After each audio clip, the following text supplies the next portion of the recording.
이번 차시는 협력 대상국 또는 수원국으로서 한국의 국제개발협력 역사에 대해서 살펴보도록 하겠습니다. 한국은 해방 이후 1990년대까지 약 127억 달러의 ODA를 지원받았습니다.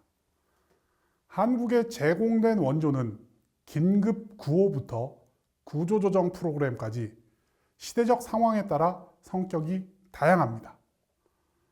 전반적으로 국제사회의 집중적 원조는 한국의 산업화와 이에 따른 경제 성장에 크게 기여했다고 평가할 수 있습니다.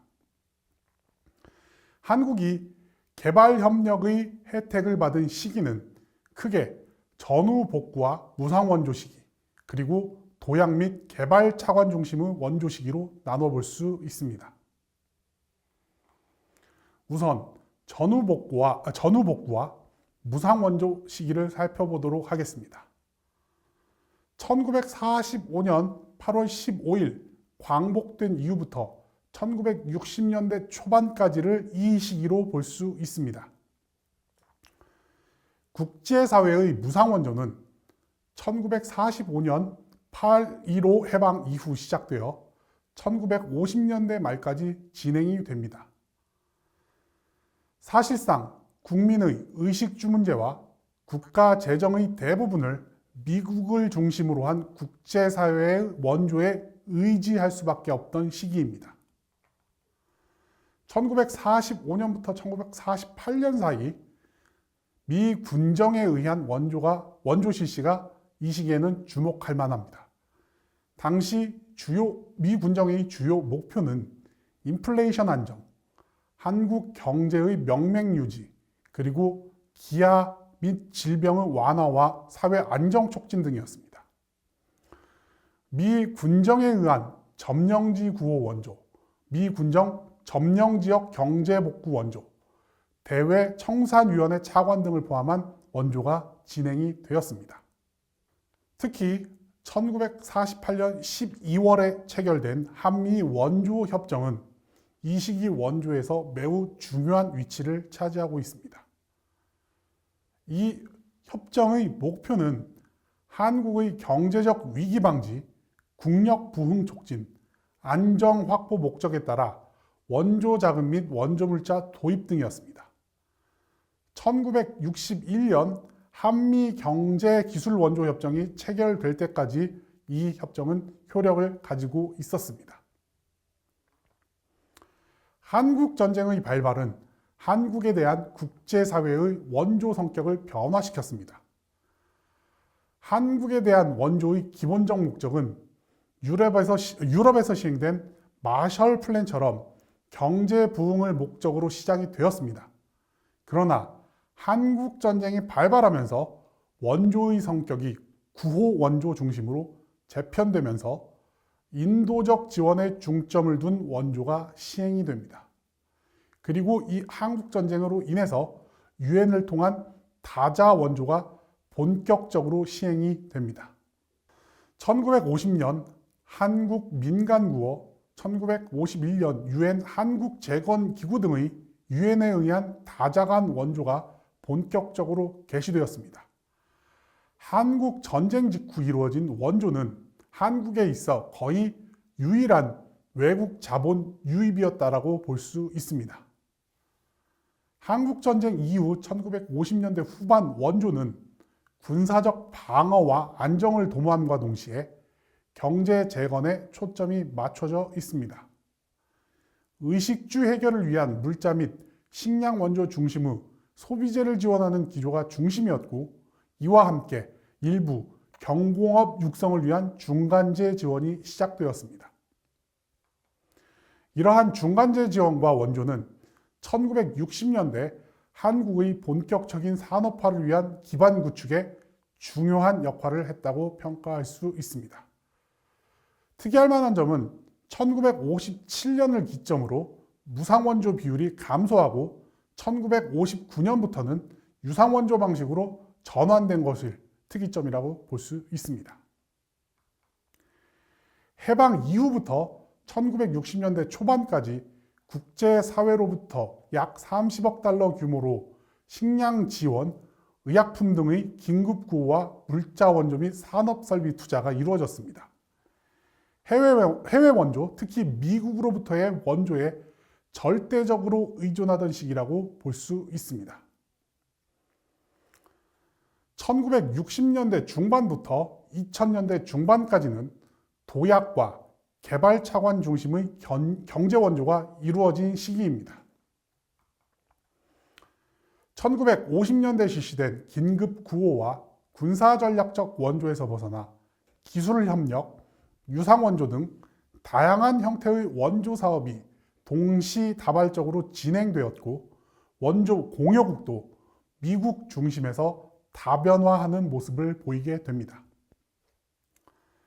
제1차 경제개발 5개년 계획을 통해 대외지향적인 공업화 전략을 적극적으로 추진하던 시기 미국의 무상원조가 감소하면서 외자 도입에 의한 투자 재원 확보 정책이 필요해졌고 이를 적극적으로 추진하게 됩니다.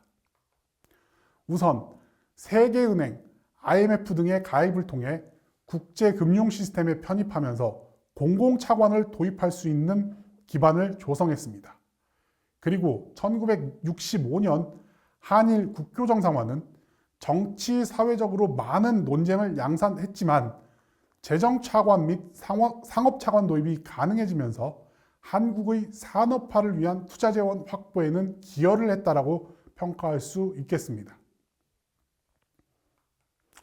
이러한 재원 확보를 통해 산업화를 진행하였고 제2차 경제개발 5개년 계획 중 외자 도입법을 정비하고 외교 노력 등을 통해 차관 도입을 본격적으로 확대하게 됩니다. 제3차 및 제4차 경제개발 계획은 중화학공업 건설 중심의 산업화를 추진하였고 더 많은 재원이 필요하게 됩니다. 소요되는 투자 수요 충족을 위해 해외 차입 자금을 증가시키는 노력을 진행하게 됩니다. 해당 시기 외자 도입의 특징은 점차적으로 미국을 대신해 일본으로부터의 도입이 증가하였고 또한 중장기 외자 도입이 확대되는 모습을 보이게 됩니다. 제2차 석유파동, 교역 조건 악화 등으로 인해 1970년대 후반부터 국제사회로부터의 개발협력 차관이 프로젝트 중심에서 섹터 개발 차관 및 구조조정 차관으로 전환되는 모습을 보이게 됩니다. 섹터 개발 차관은 개발도상국의 특정 분야 개발을 위해 다수 사업의 실시에 필요한 자금을 융자해주는 차관이고 구조조정 차관은 경기 침체에 빠져 있는 개발도상국을 지원하는 형태의 차관입니다. 1970년대부터 1980년대까지 원조 규모는 전체적으로 감소하였으며 차관 중 자금을 빌리는 개발도상국에 유리한 조건이 적용되지 않는 이른바 비양어성 차관의 비율이 높아지게 됩니다. 그리고 독일 국제부흥개발은행, 아시아개발은행과 같이 공여국 및 기관이 다원화되는 모습을 보이기도 합니다. 더불어 1980년대 점진적인 개방화를 통해 80년대 후반부터는 외국인의 직접 투자가 크게 활성화되기도 합니다.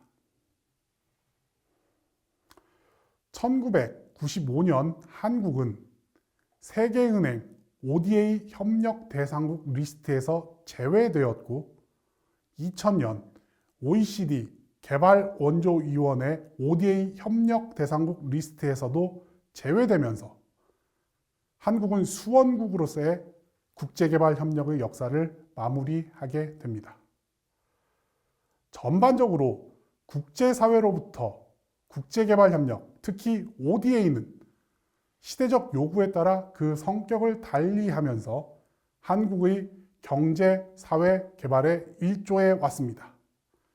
특히 산업화 초기 외국인 직접 투자를 유발할 매력적인 시장이나 자원이 없는 상황에서 부족한 투자 재원을 보완하기 위해 개발협력 차관을 적극적으로 활용하였습니다.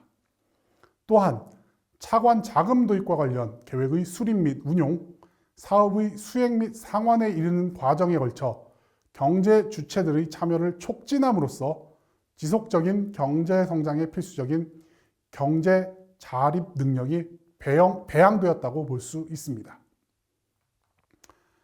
한국 경제의 양적 성장은 물론 선진 기술의 도입, 생산 및 고용 구조의 고도화 등 경제의 질적 성장에 국제 개발 협력이 기여했다고 볼 수 있겠습니다. 이번 차시는 여기에서 마치도록 하겠습니다.